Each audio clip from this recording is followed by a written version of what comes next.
ako talaga, bakit ba si Duterte yung sinisising, una-una, bakit ba si Duterte ang sinisising yung sa lahat ng bagay? Yun ang unang-unang tanong. Why do you really want to keep blaming Duterte for what happened? Ano ba before ang situation sa Pilipinas? Exactly. Before Duterte. Ano ba tayo? Nasa paraiso ba tayo before Duterte? Ganyan. Tapos yung dumating si Duterte, biglang nauso yung Ghost Project. Ikalawa, yung sinasabi nyo, hindi kasi niya sunod yung Ghost Project. Actually, may gusto siyang gawin. Gusto niyang tigihin ang mga korap. Sino bang ayaw ng mga tigihan? Hindi ba kayo? Ngayon, pinupuri nyo ngayon yung Nepal. Bakla patayan dun eh.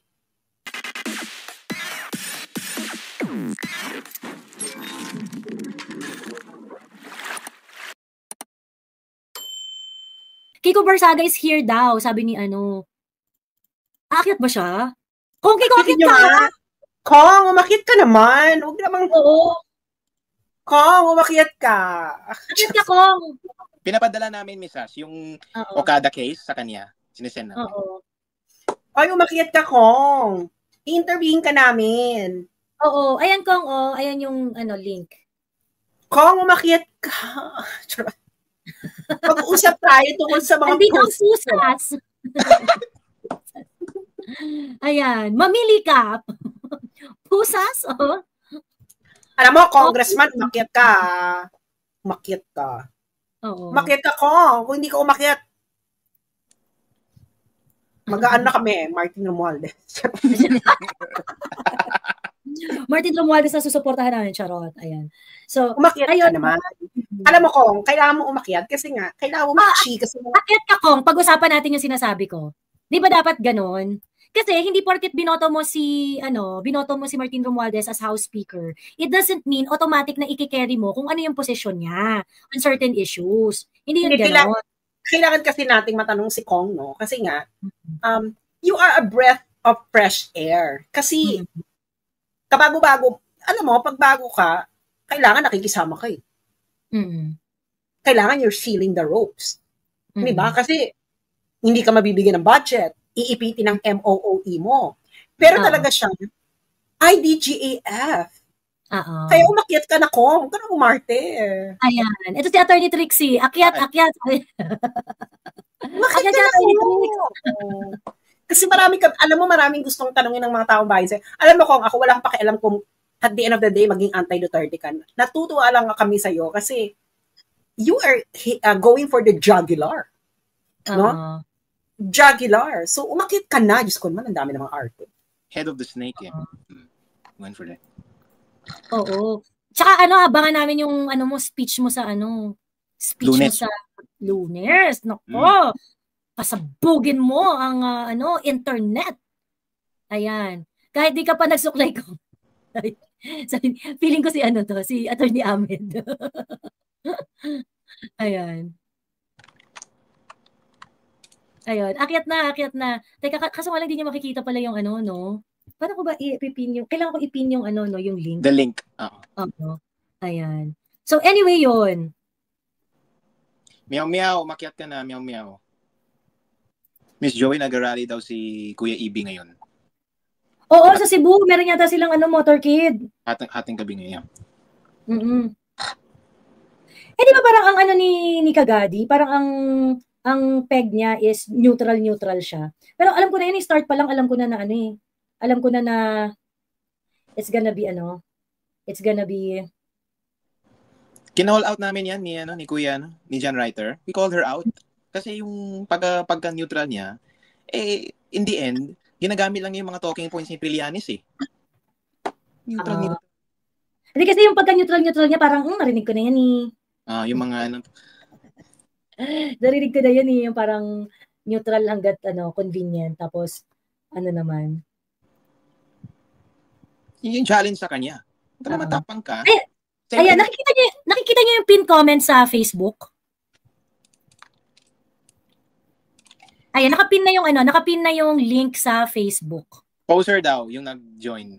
Poster. Poster. Ganon. Sayang naman. Ayan. Okay, sino yung gustong umakyat kanina? Sino yung Jessica? Sino yung gustong umakyat? Andyan na rin yung link. Ayun. Sabi pa ni girl dati. Sabi niya, may ill-gotten wealth din yan. Tinan mo si Kitty. May ill-gotten wealth daw si Kitty. Hindi, yung mga Duterte. Sabi niya, look at the youngest. Look at the youngest. So sinabi ko, may ano siya. Billboard, live selling, may mga endorsement. Stupid.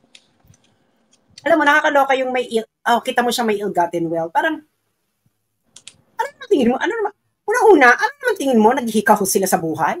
Kailangan ba maghikahos sila sa buhay? Ano bang, kasi nga, kailangan, huwag kayong, may ill-gotten wealth kasi tingnan mo si Kate. Ano naman, PhD? Totoo. PhD reasoning ba yan, be? Mahilig siya mag-call out ng dynasty pero si Romualdez hindi niya kaya pangalanan. Hindi nga niya kaya.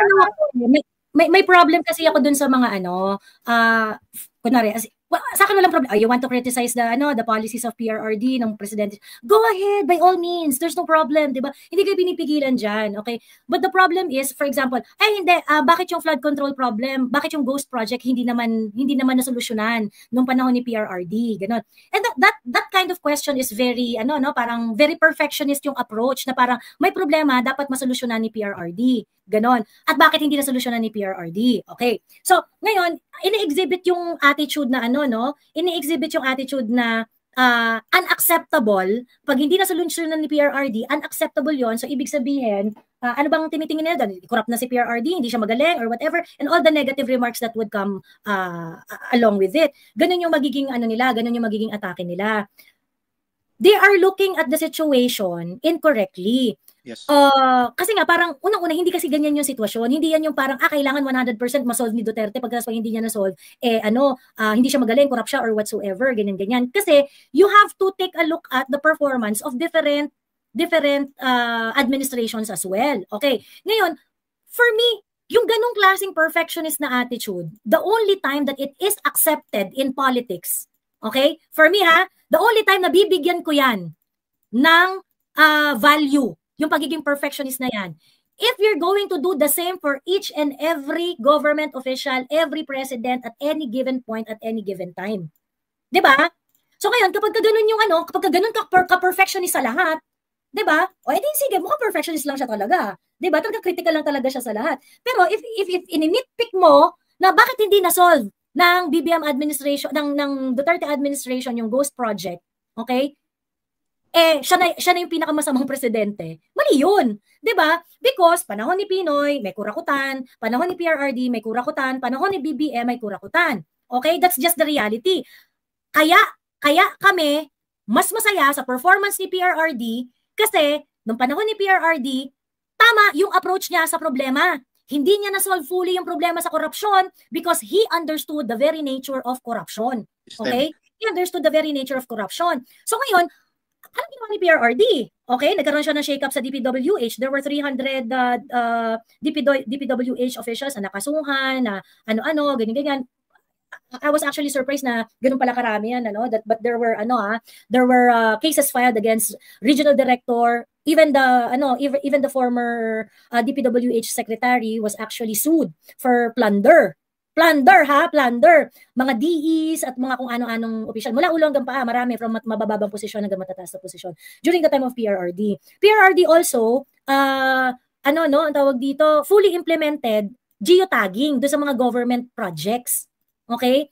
During the term of PRRD, nung si Villar yung DPWH secretary, they went full on and implemented the geotagging. Okay? Ngayon, tong geotagging na to, zinero out ba niya yung Ghost Project? I don't think so. Feeling ko meron pa rin yung mga krimen na nangyari diyan na meron pa rin mga project diyan na nakatkong-katkong na maaaring meron mga Ghost Project pa rin. However, that policy made it very, very difficult para sa mga korap na gawin yung kurakutan nila. Hindi. Okay? Nilabanan. Ako talaga, bakit ba si Duterte yung sinisising? Una-una, bakit ba si Duterte ang sinisising yung sa lahat ng bagay? Yun ang unang-unang tanong. Why do you really want to keep blaming Duterte for what happened. Ano ba before ang situation sa Pilipinas? Exactly. Before Duterte. Ano ba tayo? Nasa paraiso ba tayo before Duterte? Ganyan. Tapos yung dumating si Duterte, biglang nauso yung Ghost Project. Ikalawa, yung sinasabi nyo, hindi kasi niya sunod yung Ghost Project. Actually, may gusto siyang gawin. Gusto niyang tigihin ang mga korap. Sino bang ayaw ng mga tigihan? Hindi ba kayo? Ngayon, pinupuri nyo ngayon yung Nepal. Bakla patayan dun eh. Kung pumayag kayo kay PRRD, di dapat, di ba? Di tapos ang usapan. Ganun talaga. Ngayon, ang sunod ko na chika, bakit hindi nyo muna tingnan yung lugar ninyo? Tingnan nyo yung lugar ninyo. Sino dyan yung mga officials? Napakadali kasi. Ako for me gawain kasing duwag yun eh. Alam mo, na pagsisisihin mo si Digong, wala namang mangyayari sa'yo nakakulong eh. Correct. Pero, pag yung mayor mo mismo, yung congressman mo mismo dyan, alam mong makakatsung ka. Kaya, makibanwagon ka na lang. Pero alam mo, yung mga taga Manila, pero hindi mo masisi yung mayor mo dyan. Hindi mo masisi. Sa lahat ng disaster, pagdating din sa mga project, ang talagang responsible dyan, LGU. Hindi mo masisi. The first responder, Hindi mo masisi. Kaya ibabato mo kagad sa mga taong wala namang kinalaman dyan sa lugar mo. Alam mo yun? Kaya nga parang, for me, they know the problem, but they cannot fight the problem. So they outsource the problem to somebody else. I-outsource nila na parang, pwede ba yun? Na, tsaka yung lugar mo, sisisihin mo si Digong. Alam niyo po. Sira ulo ka pala. May maraming ghost project. Mga bakla kahit ang UP may unliquidated cash. Hindi nyo nga masolusyonan. That is running for that is already running for several fiscal years. Several years. Yan nga lang, hindi nyo pa masolusyonan. Kung maka-demand, diba? Solusyonan nyo na yan. Mas maliit nga yan eh. UP lang yan. Diba? Tapos, gusto nila sisihin yung matandang nakakulong. Ano bang ginawa niya? Nagnakaw? Nakakaloka. Bakla, pag ikaw may ill-gotten wealth ka, hindi ka makukulong. Dahil kaya mong bilhin lahat. Yan ang katotohanan dyan. Yan ang pamantayan ng ill-gotten wealth, mga indong-indang. Hindi ka makukulong, kaya mong bilhin lahat. Kita mo si BBM, yung pamilya kulong. Hindi. Dahil kaya nilang bilhin. They can buy you, your friends, this club, this live, your entire generation. Ganyan ba yan? Ganyan ang ill-gotten wealth, mga indong, hindi yung, kita mo na meron siyang bakla. Kailangan pag may ill-gotten wealth ka, okay, mahal ka ng mga elitista. Ano bang tingin ninyo? Ano bang tingin ninyo sa high society ng Pilipinas? Ano ba tingin niyo? Ano ba yan? Mga madre? Mga bakla? Those are stolen wealth. These are coming from colonial era. They know. They love each other. Kaya wala na rin silang pakialam. Do you really think itong mga to, they don't rub elbows with each other? Chika-chika lang yan. Diba? Ayaw nila yung mga outsider. Kasi alam nila, pag yung mga outsider, hindi natin alam to kung katulad din natin ito na mga halangang kaluluwa. Pag na-feature ka na sa Tatler, you're in. Oo, correct. Yes, Daniel. Teka lang, Daniel. Mami, like go. Yeah. Pansinin mo yung mga kiniklaim nila ngayon na may ghost project din nung time ni Duterte. Ang reason nila is, kasi nung time na yun, maraming project si Diskaya nung time ni Duterte . Kasi yung mga ganyan, kumbaga yung mga kinakabit nila yung istorya ngayon sa noon, yes, pwedeng may project ang mga Diskaya at yung mga involved na mga contractor nung time ni Duterte. Pero ang tanong, may corruption ba? Patunayan nyo nagkaroon ng corruption. May ghost project pa. Sabi nga ni Diskaya, di ba? Umasenso sila kasi walang nanghingi. Correct. And that is also what other contractors that we talk to here in the live, here in my life.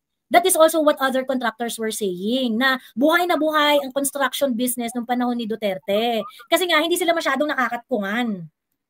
So malaki talaga kita ng mga kontraktor, lalo na yung mga maliliit na mga kontraktor kasi hindi sila masyadong nakakatkungan. Pagkatapos, patas noon patas noon. Kumbaga, even yung maliliit na contractors, kung makakapasa ka dun sa mga bidding, mapupunta sa iyo yung project. Hindi mo kailangan maglagay. Hindi mo kailangan magkaroon ng patong or ng katkong.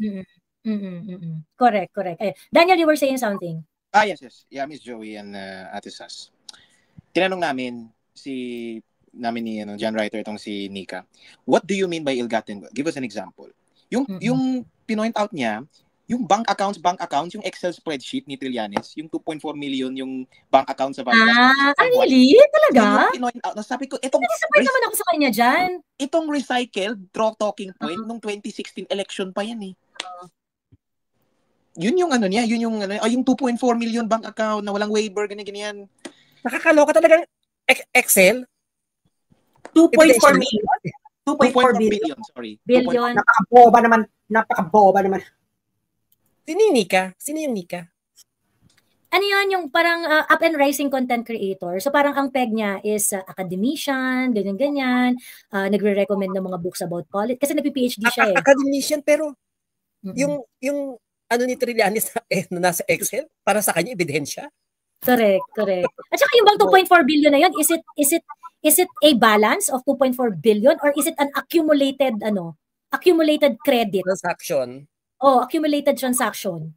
Salita na nga yung bank yung BPI Hindi, branch. ang ginawa kasi niyan, hindi siya, ang ginawa nila kasi, inad nila yung credit at yung debit. So accumulated transactions. Yeah, actually flows. Money flows. Yung sinasabi nila money flows, credit debit.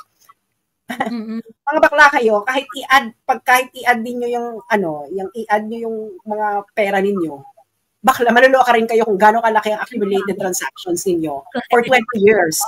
Actually, ang BPI, pag may account ka sa BPI, meron silang monthly, maluloka ka na parang, nalabas ako na gato ka ng pera? Yung pala yun? Transaction. Accumulated transactions. Accumulated yun. That's accumulated. Ang nakakaloka lang kasi sa kanila is, alam nyo, kung may pera ka sa bangko na ganyang kalaki, tapos nakulong ka, tarantada, mo pa yung pera. Bakla kaya ka nga nagnakaw para maging protected ka. Inakulong nakaladkad nga lang ng isang General Torre. Correct. Yeah. Tapos sasabihin yung ill-gotten, bakla yung Marcos na EDSA Revolution. Sa kasi ERAP na EDSA Revolution. True. Actually, that also tells na At itong yung sinasabi yung matandang nagnakaw. Bakla, wala kang pupunta doon sa Villamor. Kung may pera yan, bumili na yan ng crowd. Correct. Mga boba. Alam mo yung, kailangan nyo mag-isip-isip din, ilapat nyo yung paa nyo sa lupa. Kaya na kayo nagkakaganyan. Kasi nung panahon ni Digong, hindi kayo makapag-party. Tigilan nyo ako. So, hindi kayo makapag-party. Hindi kayo makapag-shorty or yung mga sorcerela ninyo na tegi. Yung mga sorcerer nila. Marami akong kakilalang ganyan, galit na galit. Kasi nga, nategi yung kanilang sorcerela. Ang mga pusha may nategi. Yung mga pusha diba? Ang mga Cinderella, mga sorcerela nategi. Sabi ko, Diyos ko, parang, alam mo, parang, I'm not gonna say na hindi ako malinis, pero if you're doing something wrong, and of course, karamihan sa atin, may mga ginagawa tayong mga bawal at exciting para sa atin. Pero once you already enter that space, naiisipin mo yung ginagawa mo ay tama, bakla. Alam mo, ibig sabihin yan, you are, darling, you are like Alice in Wonderland, going deep the rabbit hole. Pwede naman may ginagawa kang mali at alam mong mali yan. At pag ganyan pa, ibig sabihin, pwede ka pa makalabas sa ganyang kaugalian at kung ano man yung ginagawa mo. Pero if you're just going to justify it and etc. at magagalit ka dun sa taong pinupupointan sa yung mali, isa lang tawag dyan, addict ka lang talaga. Actually, kaya hiwalay yung personal FB ko. Kasi kung magpo-post ako ng ganito sa personal FB ko, marami akong kaibigang may ginagawang kababalaghan na mga kakamping. Na parang, bakla kaya kagad kay Duterte kasi naapektuhan yung kalandian mo. Parang yun lang yun. Marami akong makakaawi sa mga kaibigan ko. Tsaka, din its own na yung AMLAC Bringing up ulit yung last year, nung sa Quadcom, yung yung 2.4B bank account ni PRRD, dinis-own nga ng AMLAC for the second time. Yung mga documents ni Trillanes hindi galing sa AMLAC. I don't know where he got it from. Ayun, may nagtanong lang dito na vetted na daw ba si Kiko Barsaga? Ganyan. Well, you just have to take Kiko Barsaga as it is. Kumbaga parang ganito yung value ng ginagawa niya ngayon is basically bringing the awareness a notch higher. Kasi nga sinabi ko na to kanina, no? Kasi nga siya ay taga-Congress. Pagkatapos siya mismo is going after his own House Speaker. 'Di ba? That act is very very important. It is actually very symbolical. We can say that. Kasi batang batang kongresista to. Pagkatapos first termer pa tong kongresista na to. Ganyan. So, kumbaga mo talaga, may value talaga yung kanyang ginagawa ngayon. Ngayon, is he perfect? Is he vetted? Is he ganyan. Meron ba tong magta-traidor ba to? Hindi natin alam. And if there would be different acts, different situation wherein our judgment is needed kung anong klase siyang politiko, let time tell. Ganon. Let the time tell the truth. Ganyan. Because like Biko, di ba? Nung una, tayo kay Biko, nagsasalita. Pero eventually, anong nangyari? Di ba? Hindi na natin gusto yung mga ginagawa ni Biko at ni Bagalong. Pero nung una, parang nagsasalita sila. Kailangan natin ng mga personalidad na nagsasalita. Di kunin lang natin. Pero eventually, kung nakikita nating papunta sa wala, and then i-call out natin. Parang nangyari kay Biko. So, ganun din yung kay Congressman Kiko. Sabi ni Kel, maganda dito siya. Ang inaaway niya boss niya. Ang inaaway niya yung boss niya. May alam siya talaga. Sabi ni Kel, why do they allow Trillanes to get away with that stunt all the time? Has no one filed a complaint yet? Nag-file na ng kaso si Kong Pulong sa kanya. Di ba kaya nga nasa Davao siya kapakailan? Kaya nga di ba nagpupunta siya ng Davao, nag-hearing siya doon. Ayun lang. Anyway, Cassie, you want to share something? Wala, Miss Joey. Nagulat ako, pina-up mo ko. Sa backstage. Sa lang ako kasi mas real-time dito compared sa Facebook and sa YouTube. Pero sige, since may privilege, mga 1 minute lang, na napaka-refreshing again and again ng critical thinking ni Miss Sass. Yung, di ba, parang, parang, kasi lately medyo depressed ako yung pagkakatanggal kay Senator Marcoleta ng Blue Ribbon Committee, yung pagkakaalis kay Senator Chis as Senate President, nakaka-depress siya. Pero tas yun sa mga sa mga negative sa pero ako, ang matutulong ko sa self ko na lang siguro is i-analyze yung mga bagay-bagay in a way na hindi na ako maaapektuhan ng mga ingay-ingay dyan. Kapag ako mismo, inisip ko na, oo nga, ang bobo nila. Sabihin mo yung ill-gotten wealth, bakit nga nakakulong? Tapos yun yung sa 2016, hello, ilang taon lang si Veronica Duterte noon.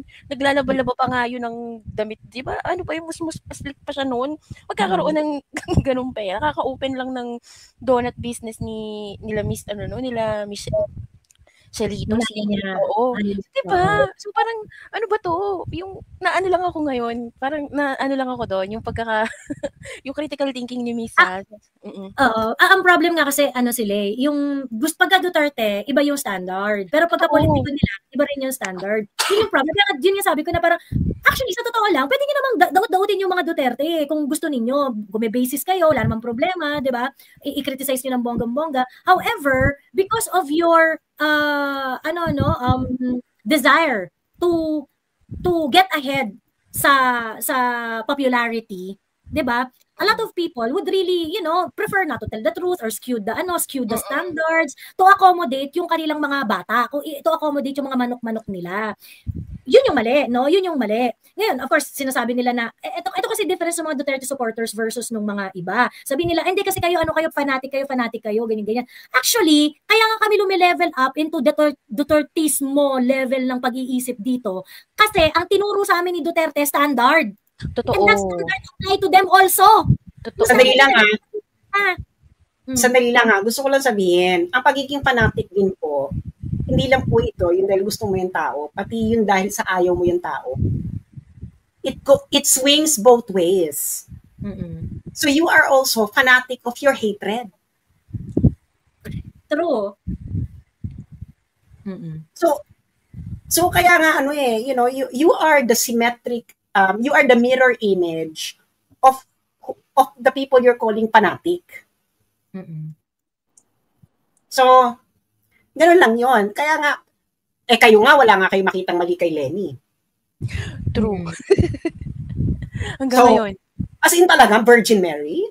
Mama Lenny pa rin po. As in, may mga nakikita pa nga ako pinagtatanggol pa rin yung sala sa TikTok na parang compared kay Mama Lenny na oh my gosh, parang... Simple lang yan, kasi how they're going to look at the COA report of Lenny Robredo and the COA report of VP Inday Sara?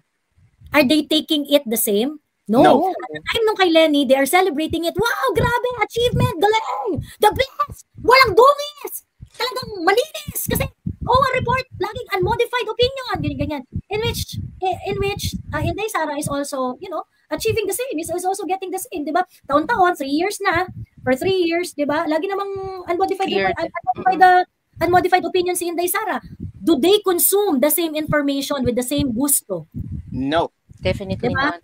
Definitely not. So, may nakadebate nga ako, Miss Joey. Yan siya yung pinakita ko yung co-report. Tapos he was running this Facebook page nung election for Lenny. So pinakita ko yung co-report, tapos sabi na, alam mo, yung may explanation kasi si Heidi Mendoza, yung unmodified opinion, hindi ibig sabihin totally malinis. Tapos may FB page siya, so sinerge ko. Ayun na nga, nag-post siya dati. Sabi niya, unmodified opinion is proof na malinis ka, na walang bahid ng corruption. So what happened? Saka pagdating kay VP Sara, yung mga lines niya is convict Sara now. Pero pag nakita ko rin recently, she was defending itong si Maine Mendoza at si Ario Atayde. Sabi niya, ay dapat due process kasi mere accusation na niya. Pero pag when it comes to Duterte, when we defend, fanatic tayo. Pero siya, dapat may due process para sa mga para kay Maine at kay Atayde. Bias talaga. And kaya hindi ko maintindihan kung saan nila where do they get yung pagiging self-righteous nila. Hindi mo maintindihan. Tsaka Miss Jo, I sent you something. I'd like to flash this for Miss Sass. I sent you yung sinasabi ni Miss Sass kanina about yung Nategi. So, siyempre galit-galitan sila sa corruption, itong mga good governance. Pero I made a chart, no. Ito yung mga senador na minority Duterte Black versus yung mga standard bearer nila, sila Bam, si Kiko, si Risa. Ano yung position nila pagdating sa death penalty? Kasi, ninakaw na tayo ng 500 billion mahigit dun sa flood control project. Gusto nyo pang buhayin. Diba? Sa human rights, sabi nga ni Risa, diba, sa proposal ni Senator Bato, anti-poor, cruel, inhumane. So ano ba yung solution niya? Puro performative lang? Magtatapon lang tayo ng mga putik sa bahay, sa mga property ng mga diskaya? Hanggang dun lang? Walang tegihan? Walang pulo? And did you see that? I like to flash this for, Yan. Tingnan mo, sa pagka-self-righteous nila, sino pa talaga yung galit sa corruption and who wants to do something about it? Hindi yung puro performative itong mga motherhood statement. Ayan, who supports? Ayan, may emoji din dyan to indicate. Si Senator Bongo, for plunder, may nag-file siya ng bill. Amy Marcos, plunder. Si Senator Alan, si Senator Bato, plunder. Pero sila, pero ayaw, si Risa Ontiveros at saka si Kiko Pangilinan, ayaw nila ng death penalty for plunder cases kasi cruel daw and inhumane. Paano naging inhumane yung plunder? Wala anti-poor yung plunder. Paano naging anti-poor? Yung mga nagnakaw, hindi sila poor. Putang ina, 70,000 yung sweldo, tapos naka-luxury car. Yung poor nga yung ninanakawan dito, di ba? Yung ba pagka nag-plunder ka ng resources, yung poor ang nananakawan, Diyos me. So saan nagagaling yung self-righteous nila na fanatic daw tayo, na Diskaya supporter daw tayo? Nasabi lang natin, hindi yung Diskaya yung most guilty, yung mga politiko. So, we have a solution, bitayin nyo, ipategi nyo. Wala. Ayun nyo rin naman, di ba? So, they really have no interest in solving this problem. Yun talaga yung katotohanan dyan. Wala silang pinapagulo lang nila. Oo. Ayan. Anyway, at tawag dito, kasi meron ko pang gusto sabihin para mabigyan na natin yung floor kay Wala Jessica. na Miss Joey. I think si Jessica may parang parang different views to na gusto niyang mag-share dito. Mas nauna nga siya sa akin, Miss Joey. So, take away. Hi, Ma'am Ilaika. Oo. Nauna ka yata sa kanya? Nauna ka sa kanya? Ako po ba? Hindi kasi sabi ko pila yan pila tong box eh. Okay, sige. Thank you po. Thank you. Okay, anyway. Thank you, Cassie. Hello, Jessica. Hi, hello po. Good morning sa inyong lahat. Lang po, i-share ko lang po yung insights ko. So, na-pick up ko po doon kay Kayu. Kasi, nagpunta ako, makita ko doon sa kanya. Not really naman to defend you, but maybe it sounds like nagdi-defend ako sa'yo sa side nila. Kasi, I was putting myself on your shoes. Kasi, gusto kong makita nila yung side mo na nakikita ko, and then we argue from there, parang ganon. So siguro we can start by the statement na, or by the claim of Caillou na meron ka daw intellectual dishonesty after nung debate ninyo. Oh, grabe ha. Intellectual dishonesty ha. Grabe naman yung accusation na yan ha. Actually, siya yung may intellectual dishonesty. No, sinabi niya, no, that's not conflation. That is red herring. I think also to siya add, yung intellectual dishonesty. I am really referring to conflation, di ba? Conflation talaga yun. Humingi pa ako sa kanya ng moment na sabi, gusto mo i-enumerate ko yung instances when you conflate your arguments? Sabi niya, hindi, sige, dumiretso ka na lang doon sa tanong mo. Di ba? Okay po. Tapos, point taken po. Tapos, kasi feeling ko din to add to that, kasi I think kasama na din sa reaction na yun or sa feedback na yun, parang nakita niya rin kasi yung video mo today, parang after nung debate, no, like, to be specific lang yung sa mga comments mo about doon sa parang ano, may kabobohan si Caillou about doon sa ano, yung pagtatanong ng, parang, ano ba, gusto ko ng truth, and then you expect me na truth lang, parang walang reason, parang ganon. Kaya sabi ko doon, I get ayun. really insulted doon sa part na yon. Sabi ko, I get really insulted kasi girl, the very reason that I created this platform is because I want a better Philippines. I want a better government. Diba? So definitely it comes with it that when you push for that, there must be accountability, transparency, and rule of law and whatever, ganyan. Or yung mga, we philosophize about politics. We go to the pragmatic aspect of politics. We delve into what may be, diba? In the future. Kasi parang, ganito lang yon. In-explain ko na to sa previous ko na live eh. You do not tell the person na ito lang ang gusto mo, tapos kaharap mo ko. You don't do that. Anong mo ko? Ano bang gusto mo? 'Di ba? Hindi, but what did Caillou do? What did he do? Sinabi niya, hindi, si Joey, truth lang ang gusto niya ni. How dare you say that? 'Di ba? Dito ako sa harap mo, tanungin mo ko, ano ang gusto mo? You cannot say na si Joey, truth lang ang gusto mo, 'di ba? Actually, I also opened that up to him kasi parang towards the in the middle of the conversation nga. Sabi ko, you had the opportunity pala to tell Joey that you think that she's making some, hindi ko kasi alam yung mga technical terms ng logic, no? So may mga strawman, mga red herring, may mga Mexican standoff, self-defeating, something like that. Consolation. O mga gano'n. Hindi ko kasi masyado siyang ma-absorb, pero ito, in-demonstrate ko siya, in-interpret. Actually, general rule is that yung conflation at saka yung red herring, yung mga ganyan-ganyan. Well, mga fallacies of misdirection yung mga yan. Mga fallacies of misdirection yung mga yan. So, red herring, usually, you're going to commit that if you're going to include certain topics that is not relevant to the matter. It's not relevant to whatever it is that you are arguing. So, generally, yung red herring. Ngayon, yung conflation, that's his point po, kasi parang ang nangyayari, nagiging self-defeating ka sa mga statements mo daw po. Kasi first point doon is parang ang gusto mong i-argue is that bakit hindi nakikita yung value ng pagpunta ni Mayor Magalong sa HOR first than the Senate. And then their argument is that there is a strategy. I mean, there is an added value kapag doon muna siya sa... self-defeating yung argument ko? Naging ito kasi yung sinasabi, self-defeating, contradictory yung argument mo, self-defeating. If I do not see any value sa pagpunta ni Magalong sa HO, how is that self-defeating? Okay? A self-defeating argument is an argument wherein you have an assertion, okay, but your premise would negate your assertion. Yeah. Yun ang self-defeating argument. Ito kasi gusto ko. Ito, okay? You cannot fake this kind of things. Okay? Hindi mo po pwedeng sabihin na self-defeating ka, Anong part self-defeating? You have to articulate. Intellectually dishonest ka. You have to identify what part I was intellectually dishonest. Diba? Maybe I'm missing my... Sorry. Every time akong assertion, I enumerate. Sinasabi ko specifically kung ano yung punto ko. Can they do maybe that? I'm missing my points.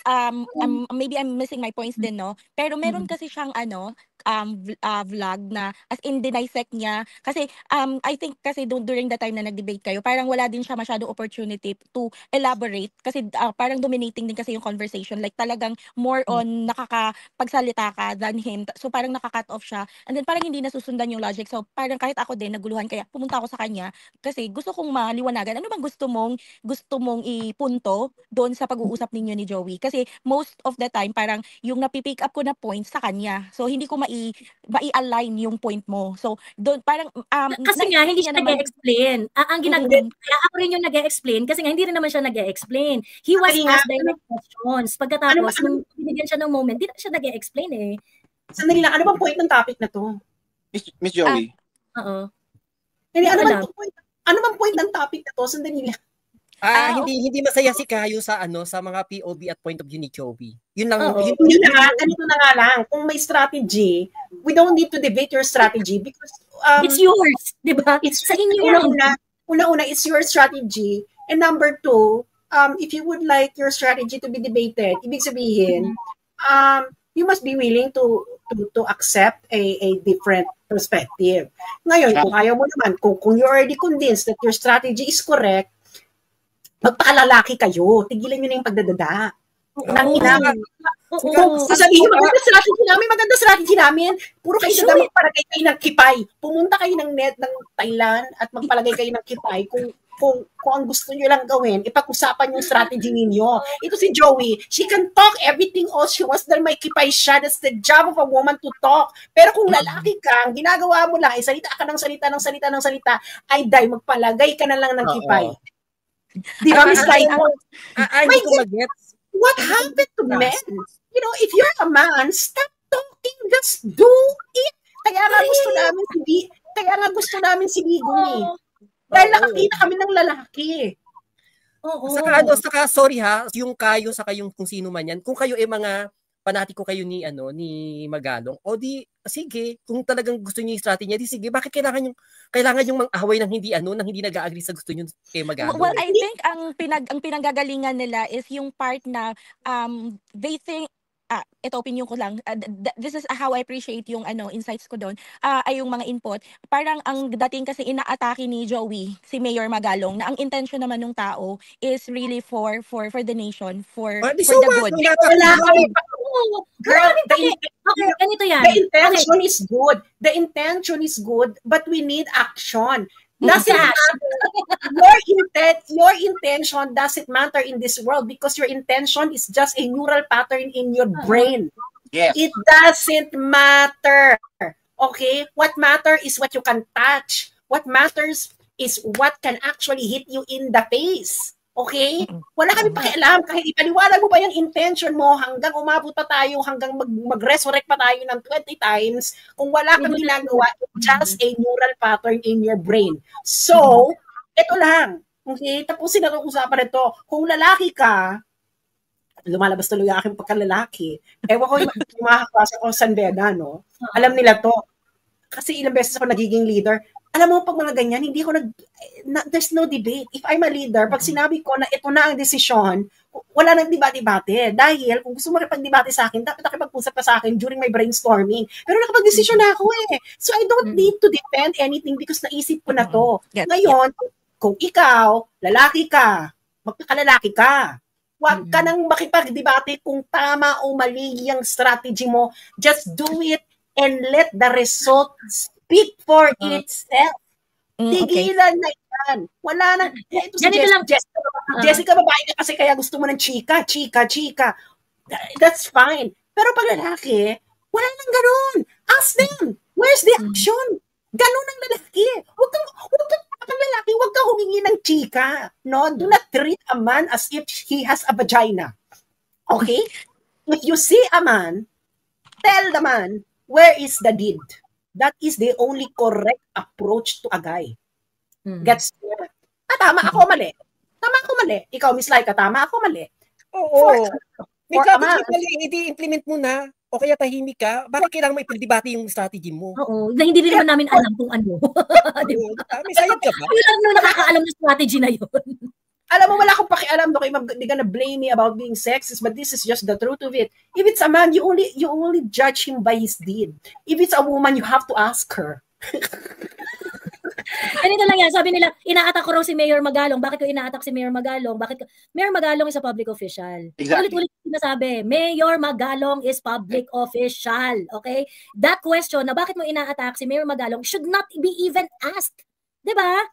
I think also... Hindi nga dapat kayo nagtataka bakit kino-question si Magalong eh. Of course, all government officials are bound to be questioned. Okay? Why question public official? Because you want them to be better. Yes. Ganun lang I get simple it. yun.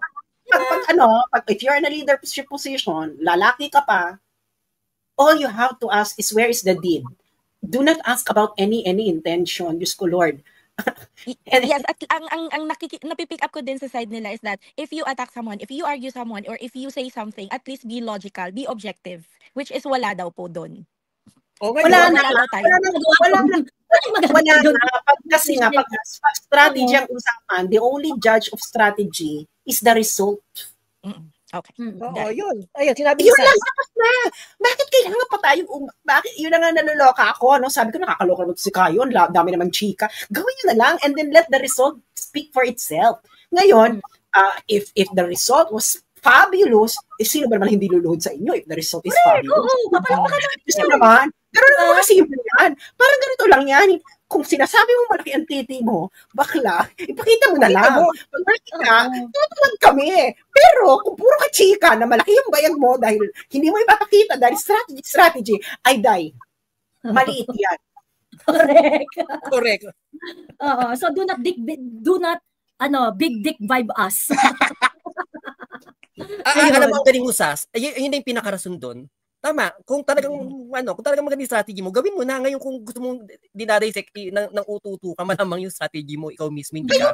Kayo ba, sa buong buhay nyo, kung meron na kayong siguradong gagawin ninyo, just relate it to yourself.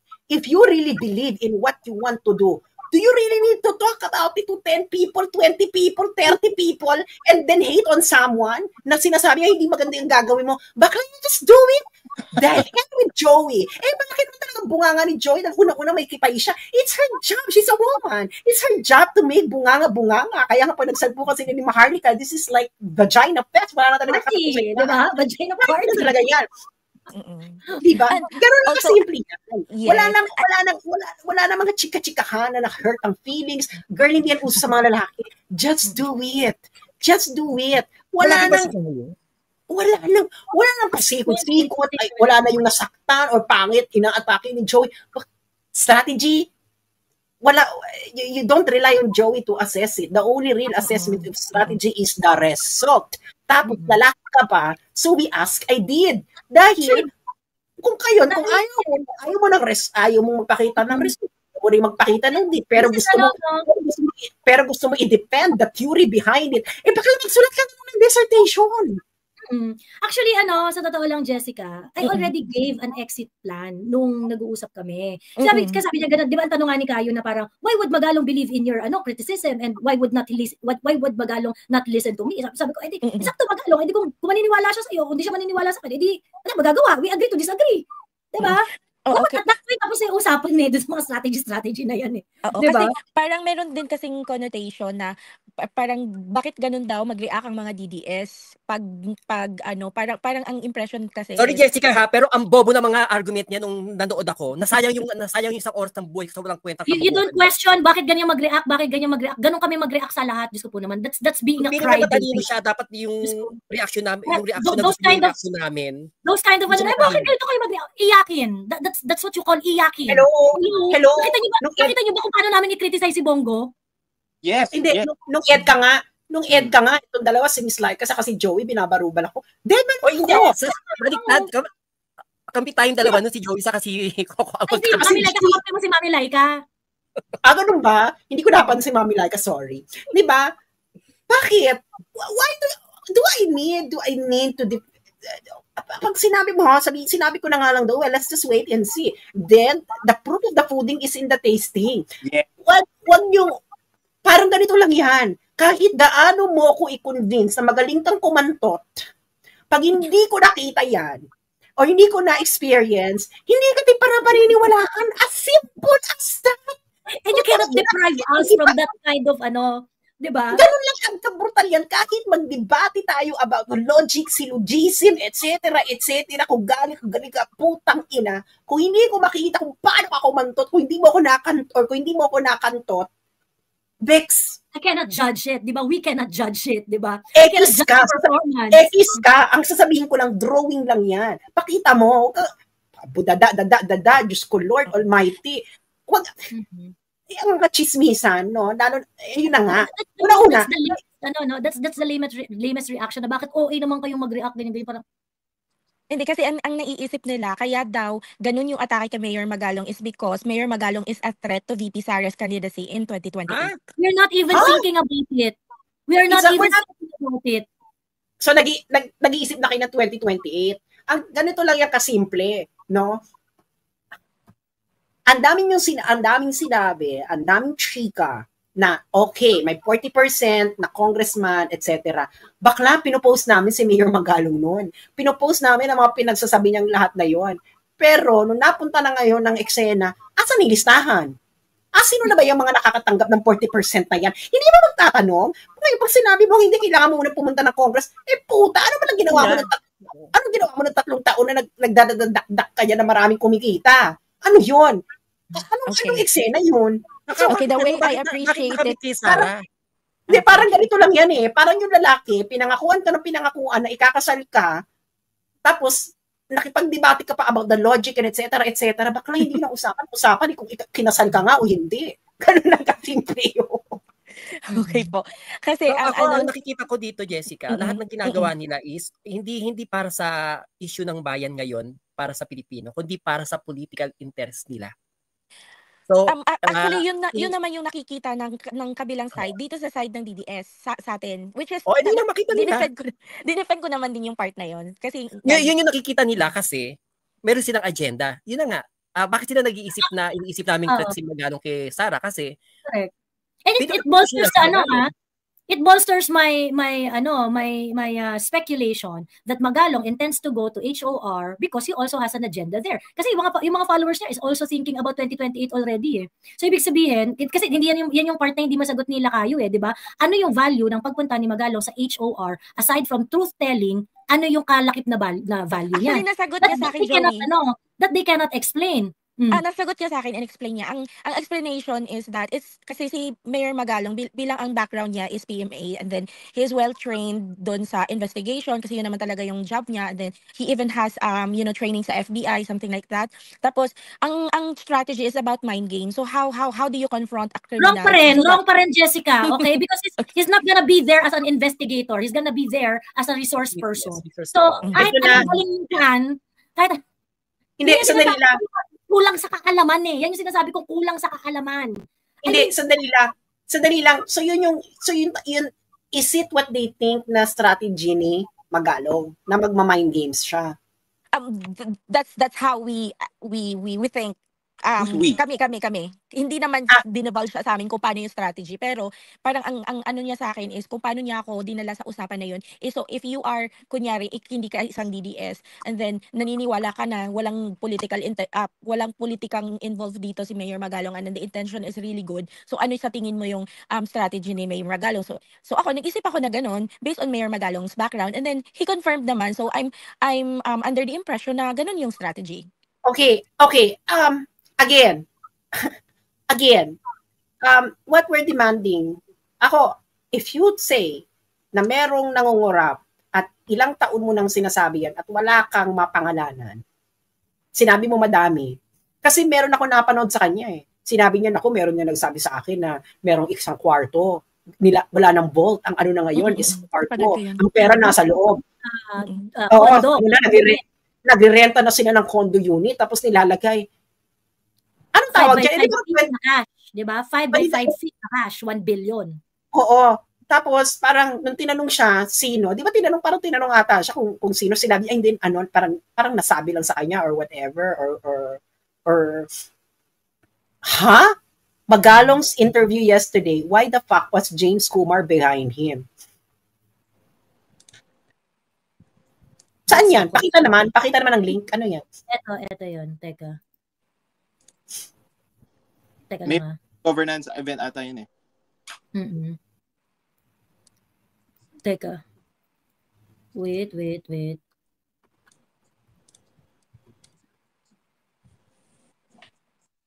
Yun yung parang nang tinatanong siya, dinrap niya yung name ni Zaldico. Pero hindi niya mapangalanan si Anyway, nagprepare na sila for the case. That's what I heard. Parang magkakaso na sila within the week or within a week, parang ganun. Let's just wait for it. Yun lang naman hinihintay ng mga tao eh. Pero Diba? ako nag-agree ako kay Kiko Barsaga ha. Tapos na ba yung investigation? Bakit nagkakaso-kaso na? Kasi kung nagkakaso-kaso na, wala na investigasyon, hindi pwede yan. Dapat mag-ingay. Oo. Kasi pag nagkasuhan ka na, pwede ka nang manahimik. Hindi ka nakakanta. Hindi ka na magsasalita. Yeah, preemptive siya, no? Preemptive siya. Ayan. Eto? If it's a highly organized syndicate. Itong guy na to yung tinutukoy, no? Si James Kumar daw yan. Who is he? You have to Google James Kumar. Well, you have to Google James Kumar so that you would know. So that you would May know. assignment ako. Okay.